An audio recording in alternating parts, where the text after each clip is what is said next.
I'm Jamie Cutteridge, and in August 2015, me and some friends went out to visit the refugee camp in Calais. We're on the road, it's just after 6.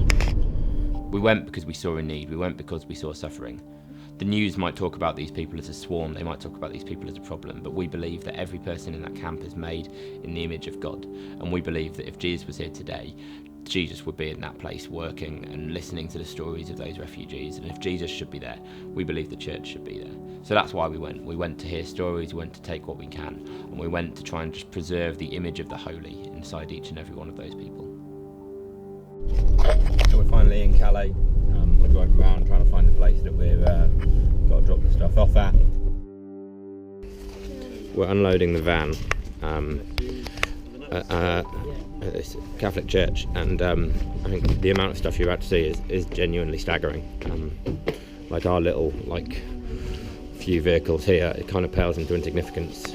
Like obviously this is one room and this is quite a lot of stuff, but it's quite a lot more.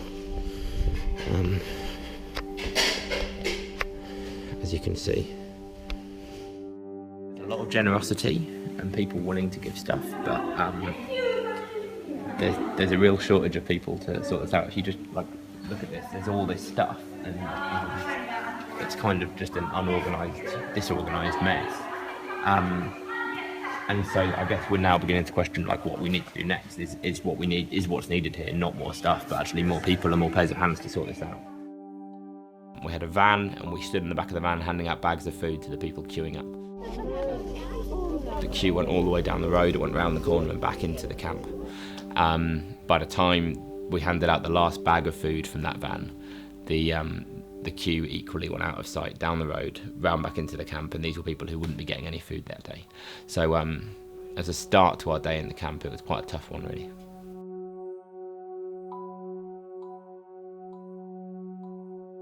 We didn't know what we were going to meet, we didn't know who we were going to meet, we didn't know exactly what the camp was going to be like, because you can only get one kind of idea, like a really vague idea from behind a TV set. Why did you leave Iran? Because I have some special problem with my father.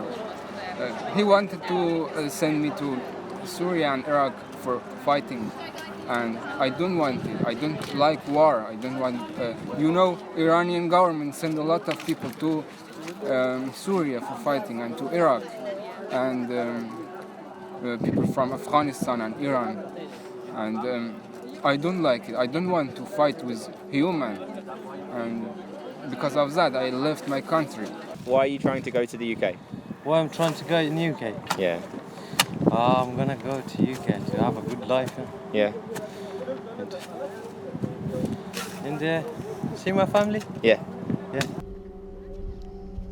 I guess the effect of the fence, especially as it kind of, as you see on the video, that it's next to the road that sweeps kind of along and above the camp, and so it kind of towers over the whole camp when you're there, and that has to have a dehumanising effect on people living in the camp.